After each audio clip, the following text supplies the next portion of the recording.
Em nome do Pai que me criou, em nome do Filho que me resgatou, e em nome do Espírito Santo que me santificou, divina vontade, reina na minha vontade. Continuação da leitura do Evangelho, como me foi revelado por Maria Valtorta. Capítulo 16. A Anunciação. 8 de março de 1944. Veja o seguinte: Maria, ainda muito jovem, com aparência no máximo de uns 15 anos, está no pequeno quarto retangular, um quarto de menina, à frente de uma das duas paredes mais longas, alcatre, uma cama baixa, sem beiral, coberta com altas esteiras ou tapetes. Dir-se-ia que eles estão estendidos, ou sobre uma mesa, ou sobre uma esteira de caniços, pois estão muito rígidos e retos, como acontece com as nossas camas. Em frente de outra parede, há um estante com uma lâmpada de azeite, rolo de pergaminho, um trabalho de costura dobrado com cuidado, parecendo ser um bordado. A Virgem está sentada no banco, ao lado da estante, perto da porta, que, embora esteja aberta para o jardim, está velada por uma cortina em movimento pela brisa. Está afiando o linho muito alvo e macio como uma seda. Suas pequenas mãos, pouco mais escuras do que o linho, volteiam com grande agilidade o fuso. Seu rosto juvenil e belo está levemente inclinado, ligeiramente sorridente, como se estivesse acariciando ou acompanhando um doce pensamento. Há muito silêncio na casinha e no jardim.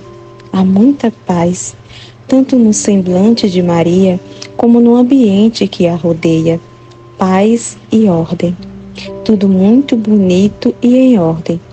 E o ambiente, ainda que humilde no aspecto e nos móveis, embora parecendo despojado de tudo como uma cela, tem um ar de austeridade e realeza, pela grande nitidez e cuidado com que a colcha está colocada sobre a pequena cama, como estão dispostos os rolos de pergaminho, a lâmpada, a pequena jarra de cobre perto da lâmpada, com um maço de ramos floridos, de pessegueiro ou pereira, pois, certamente, são árvores que produzem um fruto branco levemente rosado. Maria se põe a cantar em voz baixa e depois eleva um pouco a voz. Não chega a cantar alto, mas sua voz, que começa a vibrar, o pequeno quarto traduz uma vibração de alma. Não compreendo as palavras que ela está dizendo, certamente em hebraico, mas como ela repete saltitadamente,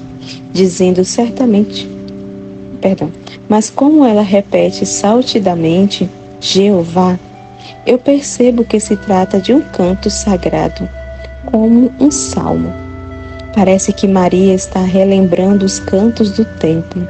Deve estar sendo uma doce recordação, porque ela pousa as mãos que estão segurando o fio e o fuso sobre o regaço, levantando a cabeça, apoiando-a para trás na parede, com um belo enrubescimento no rosto, um olhar perdido, talvez, atrás de algum suave pensamento. Seus olhos se tornam brilhantes por uma onda de pranto, que não chega a se derramar, mas os deixa maiores. Contudo, aqueles olhos estão sorrindo, com o pensamento da visão que os abstrai das coisas sensíveis. Seu rosto sobressai das suas vestes brancas e tão simples, pois está tão rosado que, rodeado pelas tranças, como coroa ao redor da cabeça, mas parece uma bela flor. O canto de Maria se transforma em oração. Senhor Deus Altíssimo, não tardes a mandar o teu servo, que venha trazer a paz sobre a terra. Faz chegar o tempo e a Virgem pura e fecunda, para a vinda do teu Cristo, Pai Santo, Concede à tua serva que possa oferecer a sua vida para que isso aconteça sobre a terra. Concede-me morrer depois de ter visto a tua luz e a tua justiça sobre a terra, sabendo que a redenção já se cumpriu. Ó Pai Santo, manda à terra o suspiro dos profetas, manda essa tua serva, o Redentor.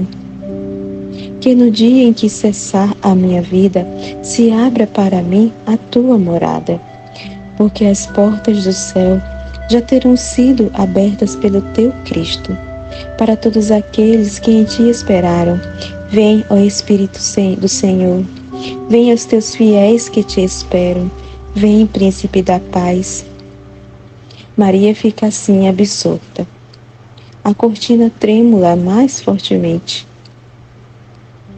como se alguém estivesse agitando o ar com alguma coisa por detrás dela, ou estivesse sacudindo a fim de afastá-la para um lado.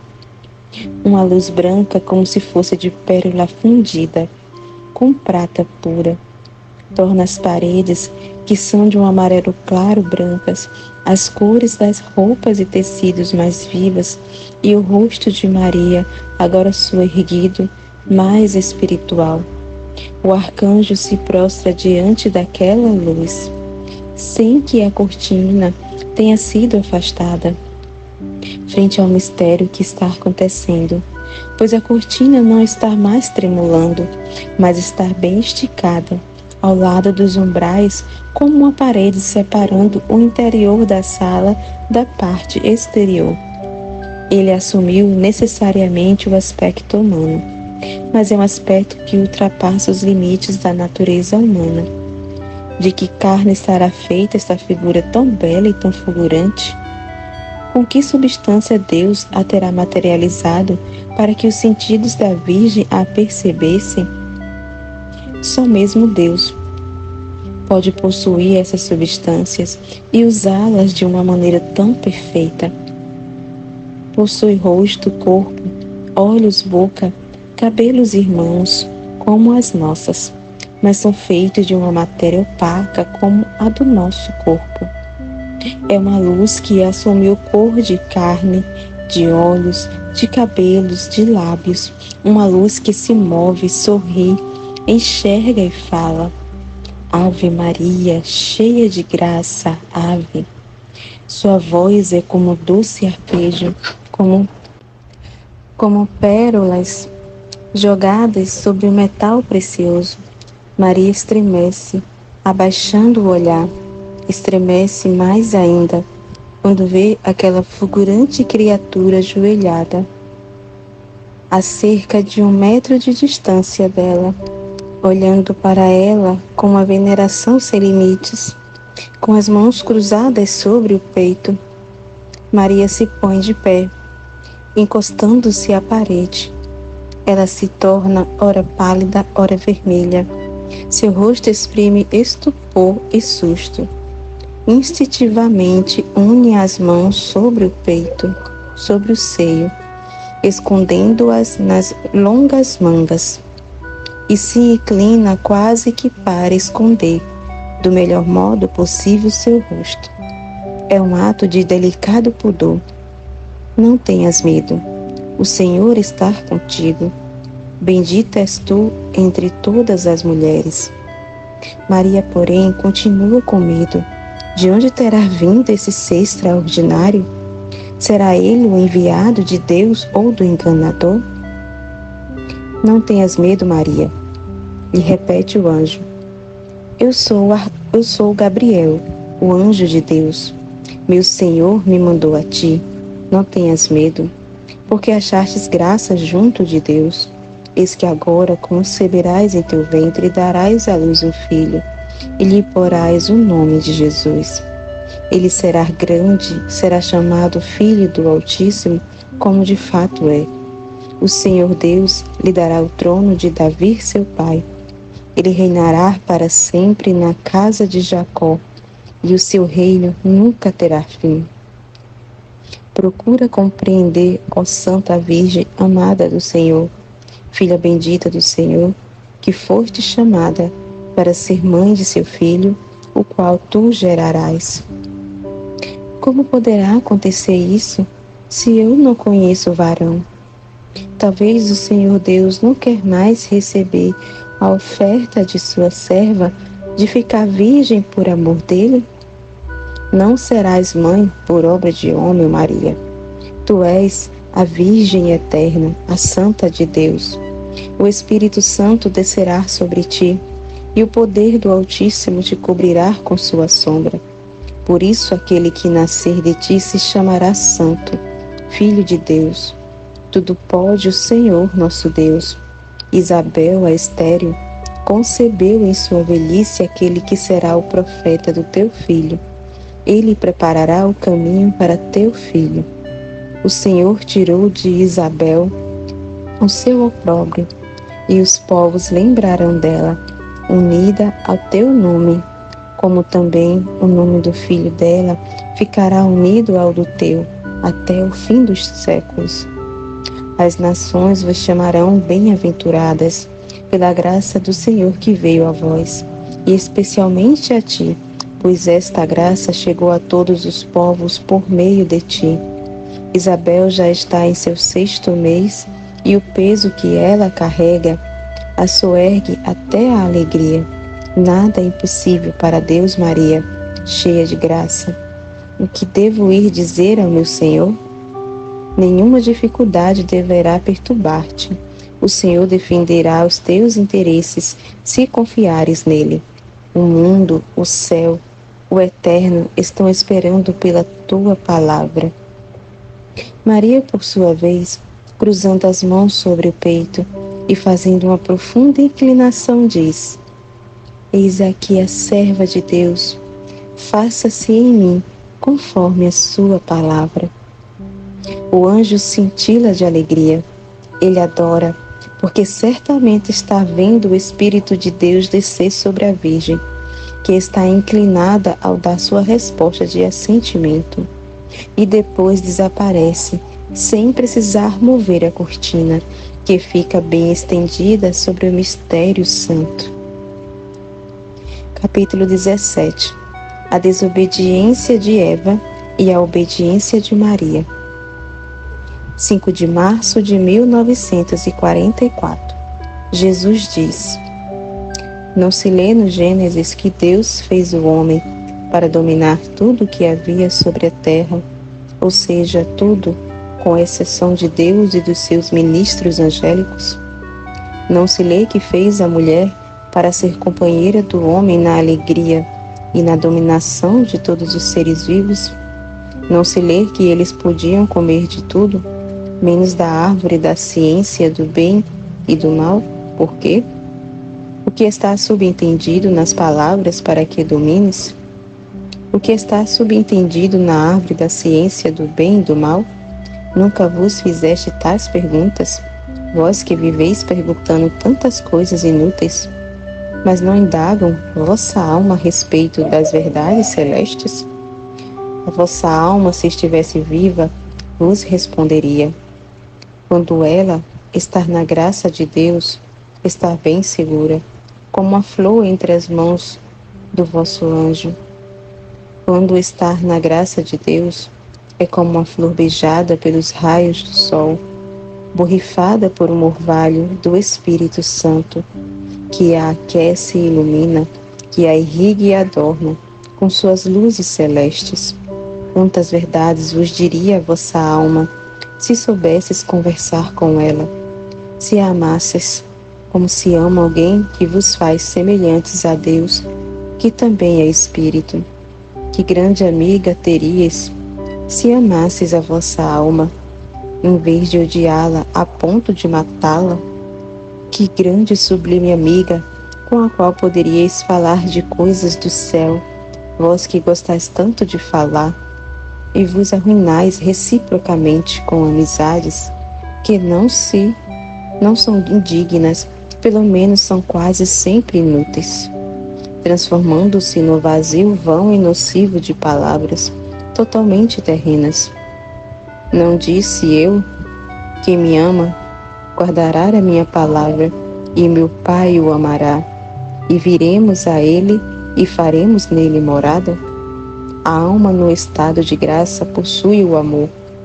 Possuindo então Deus, ou seja, o Pai que mantém esta alma, o Filho que a ensina, o Espírito que a ilumina. Possui, portanto, o conhecimento, a ciência, a sabedoria.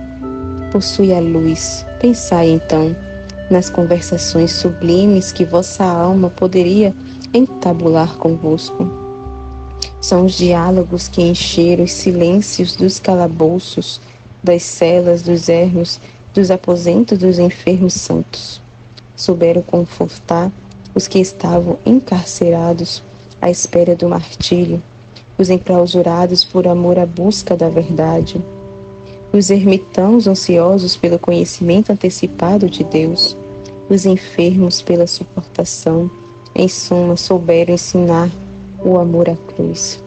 Se soubesses fazer perguntas à vossa alma, ela vos diria que o significado verdadeiro, exato, vasto como a criação da palavra domina, é este: o homem deve dominar tudo, em todos os estados: o estado inferior, que é o animal, o estado mediano, que é o moral, e o estado superior, que é o espiritual.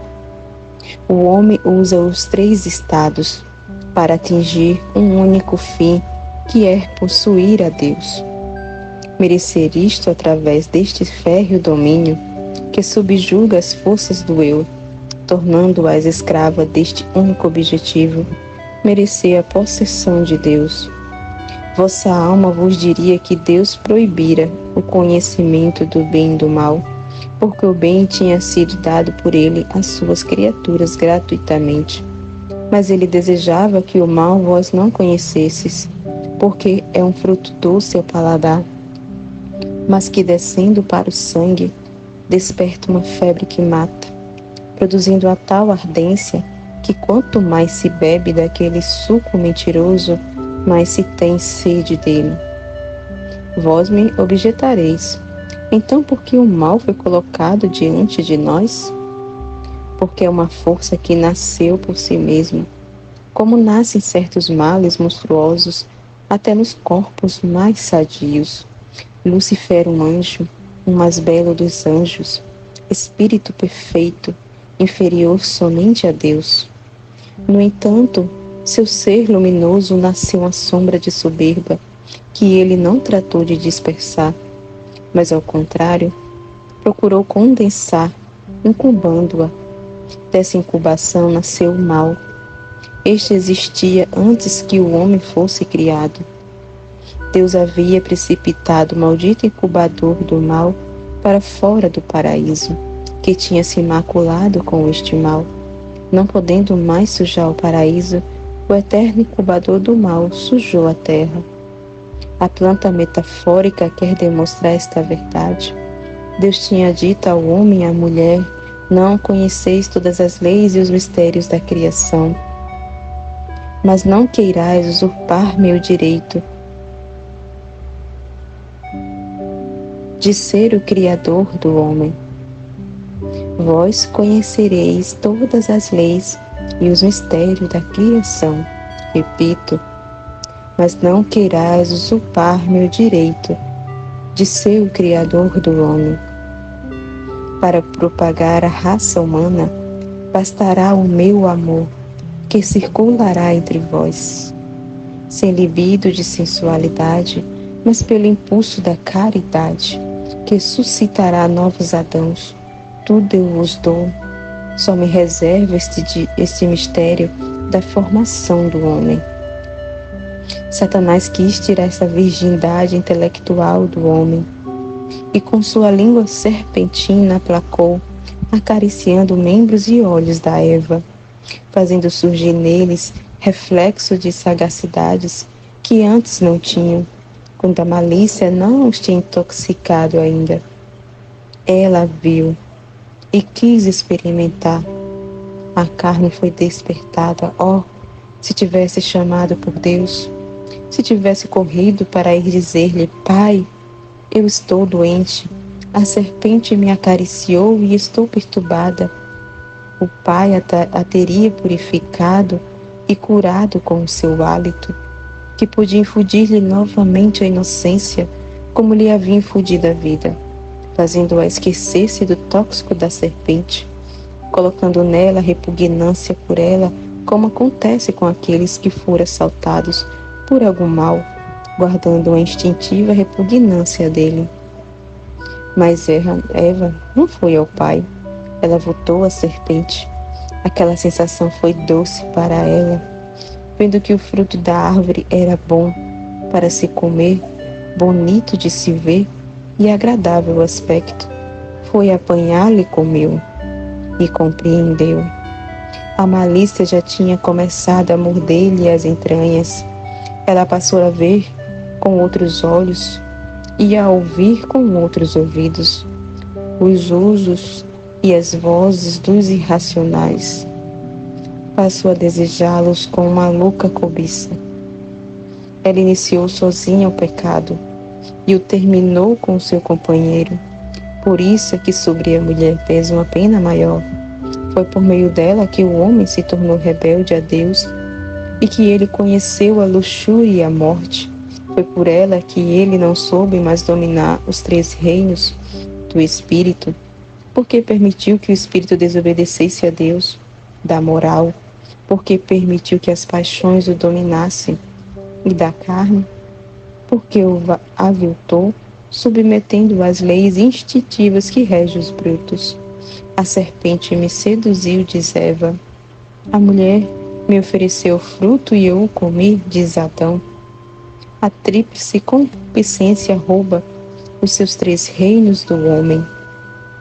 Somente a graça pode desacorrentar o homem preso àquele monstro impetuoso. Mas se a graça é viva, mantida sempre assim pela vontade do Filho fiel, ela chega a destroçar o monstro e não é preciso temer mais nada, nem os tiranos internos, isto é, a carne e as paixões, nem os tiranos externos, ou seja, o mundo e os poderosos dele, nem as perseguições, nem a morte. É como diz o apóstolo Paulo, nenhuma destas coisas eu temo nem amo a minha vida mais do que a mim mesmo, contanto que eu leve a bom termo a minha carreira e o ministério que recebi do Senhor Jesus, que é o de dar testemunho do Evangelho da graça de Deus. 8 de março de 1944. Maria diz: estou na alegria, pois, desde que compreendi a missão a que Deus me destinava, fiquei repleta de alegria. O meu coração se abriu como um lírio que desabrocha e o sangue derramou dele, como terreno para o embrião do Senhor. A alegria de ser mãe. Eu me tinha consagrado a Deus desde a mais tenra idade, porque a luz do Altíssimo me havia feito conhecer a causa do mal no mundo, e eu quis, porquanto estava em meu poder, anular por mim mesma o plano de Satanás. Eu ainda não sabia que não possuía a mancha do pecado, nem eu podia pensar nisso, pois teria sido presunção e soberba, dado que, nascida de pais humanos, não me era lícito pretender que logo eu é que seria escolhida para não ter mácula. O Espírito de Deus me tinha instruído sobre a dor do Pai, diante da corrupção de Eva, que tinha querido aviltar-se, pois, sendo criatura por graça, desceu ao nível de uma criatura inferior. Havia em mim a intenção de amenizar aquela dor, reconduzindo a minha carne à pureza angélica, conservando-me inviolada por pensamentos, desejos e contatos humanos. Só por ele o meu coração palpitava de amor, só a ele eu consagrava o meu ser. Mas se não havia em mim o ardor da carne, contudo havia o sacrifício de não ser mãe. A maternidade, livre de tudo que agora a avilta, tinha sido concedida assim pelo Pai Criador, também a Eva. Uma doce e pura maternidade, sem o peso da sensualidade, eu a experimentei, De quantas vantagens Eva se despojou quando renunciou a uma riqueza de tal porte. Essa riqueza era muito mais do que a imortalidade, e que não vos pareça um exagero dizer isso. De fato, meu Jesus, e com ele eu, sua mãe, tivemos de passar pelos langores da morte. Eu passei por ela como alguém que, cansado, adormece docemente, e ele, por meio do atroz sofrimento de quem está morrendo, porque foi condenado a isso. Portanto, também para nós houve morte, mas a maternidade sem pesos e sem violações só aconteceu comigo, a nova Eva, a fim de que ela pudesse dizer ao mundo que doçura teria sido para a mulher chamada a ser mãe, se não sentisse dor em sua carne. Ora, o desejo dessa maternidade pura estava também na Virgem toda de Deus, pois a maternidade é a glória da mulher. Se pensardes, então, na honra que era ser mãe para a mulher israelita, ainda mais podereis compreender o meu sacrifício ao consagrar-me a Deus com a privação da maternidade. Mas o Eterno bem quis dar à sua serva este dom, sem deixá-la perder o candor que a revestia, tornando uma flor no seu trono. Eu me sentia jubilosa com a dupla alegria de poder ser mãe de um homem e, ao mesmo tempo, ser mãe de Deus. A alegria de ser aquela pela qual a paz se estabelecia entre o céu e a terra. Oh, ter tanto desejado essa paz por amor de Deus e do próximo, e saber que através de mim, uma pobre serva do Todo-Poderoso, é que tal paz viria ao mundo.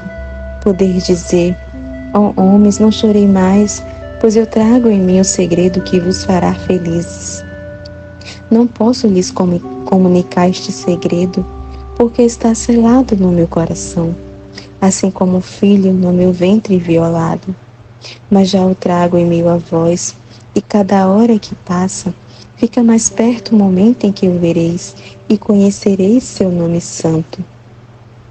A alegria de ser contentado a Deus, a alegria do fiel que faz feliz seu Deus.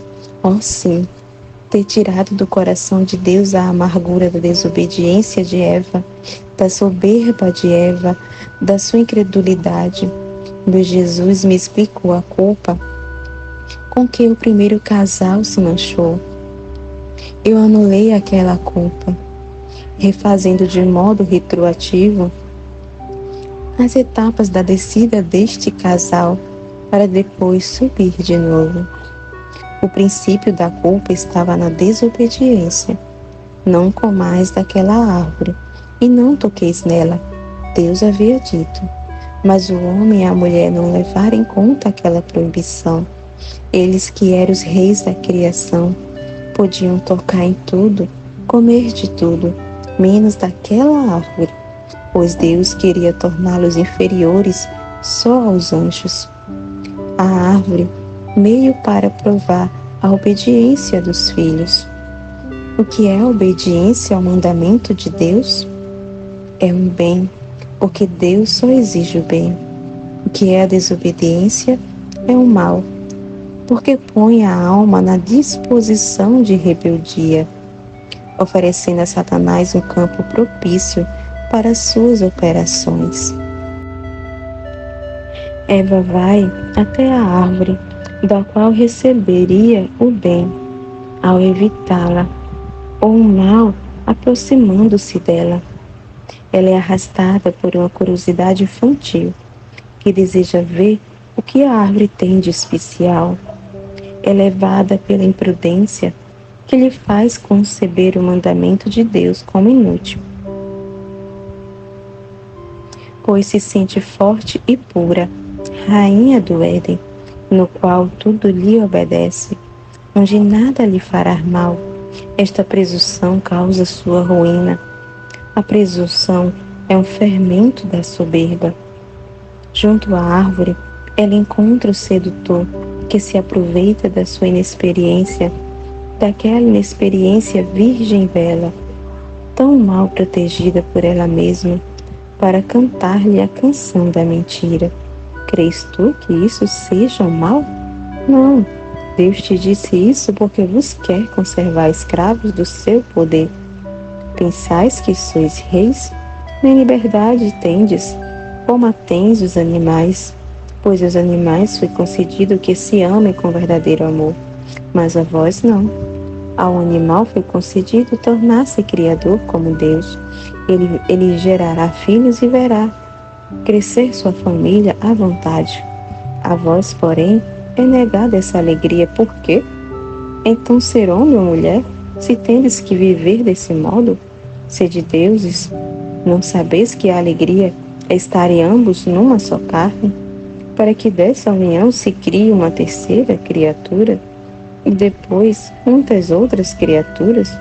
Não acrediteis na promessa de Deus, de que tereis a alegria em vossos descendentes, vendo os vossos filhos criarem novas famílias, deixando pai e mãe por causa delas. Deus vos deu apenas uma sombra de vida. A verdadeira vida é conhecer as suas leis. Então sim, sereis semelhante a deuses, e podereis dizer a Deus: somos iguais a ti. E a sedução continuou, porque não houve vontade de acabar com ela. Pelo contrário, houve vontade de continuar conhecendo o que não era lícito ao homem conhecer. E é aí que a árvore proibida se torna realmente mortífera para a raça humana, pois dos seus ramos está o fruto da amarga sabedoria, que vem de Satanás. A mulher se torna fêmea, e com o fermento do conhecimento satânico no coração, corrompe o companheiro Adão. Aviltada, pois, a carne, corrompida a moral, degradado o espírito, eles passaram a conhecer a dor e a morte do espírito sem a graça, e morte da carne sem a imortalidade. A ferida de Eva gerou sofrimento que não se aplacará enquanto não se extinguir a vida do último casal sobre a terra. Eu percorri de modo regressivo os caminhos daqueles dois pecadores. Obedeci de todos os modos. Deus me pediu que eu permanecesse virgem e obedeci. Indomada a virgindade que me tornava pura como a primeira das mulheres, antes de conhecer Satanás, Deus me pediu que fosse esposa. Eu obedeci, colocando o matrimônio naquele primeiro grau de pureza conforme o pensamento de Deus, quando criou o primeiro homem e mulher, convicta de que estava destinada à solidão no matrimônio, a ser desprezada pelos outros pela minha esterilidade voluntária. Deus me pedia para me tornar mãe, eu obedeci. Eu acreditei que seria possível e que aquela palavra tinha vindo de Deus, pois ao ouvi-la, difundiu-se em mim uma grande paz. Não fiquei pensando: eu mereci isto. Não fiquei dizendo a mim mesma: agora o mundo vai me admirar, pois sou semelhante a Deus, criando a carne de Deus. Não, eu me aniquilei na humildade. A alegria brotou-me do coração, como um pedúnculo de roseira florida. Mas esta viu-se bem depressa ornada com agudos espinhos, apertada no emaranhado da dor, como aqueles ramos que ficam enrolados por alguma trepadeira. A dor pela dor do esposo, eis a angústia da minha alegria. A dor pela dor do meu filho, eis o espinho na minha alegria. Eva quis o gozo, o triunfo, a liberdade. Eu aceitei a dor, o aniquilamento, a escravidão. Renunciei à minha vida tranquila, ao amor do meu esposo, à minha própria liberdade. Não conservei nada para mim, fiz-me a serva de Deus na carne, na moral, no espírito, confiando-me a Ele não só para a concepção virginal, mas para a defesa de minha honra, para a consolação do esposo, para o meio com o qual ele pudesse entender a purificação do matrimônio, de tal modo a fazer de nós dois os que haveriam de restituir a dignidade perdida ao homem e à mulher. Abracei a vontade do Senhor por mim mesmo, pelo esposo e por meu filho.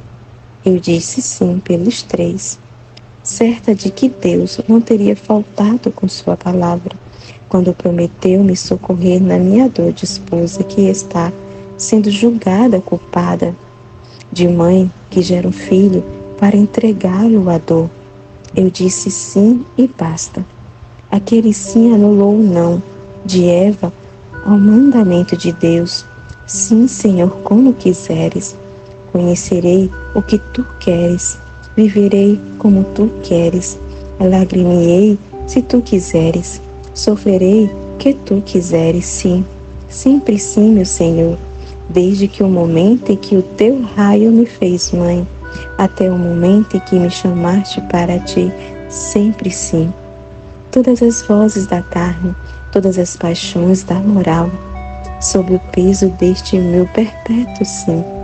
Acima, como num pedestal de diamante, o meu espírito ao qual faltam asas para voar a ti, mas que é Senhor de tudo, o eu domado, servo teu, serva na alegria, serva na dor.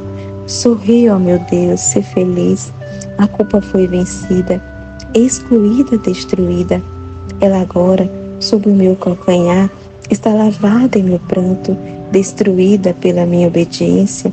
De meu ventre nascerá a árvore nova, que há de ter em si o fruto, que conhecerá todo o mal, por tê-lo padecido em si, e que doará todo o bem.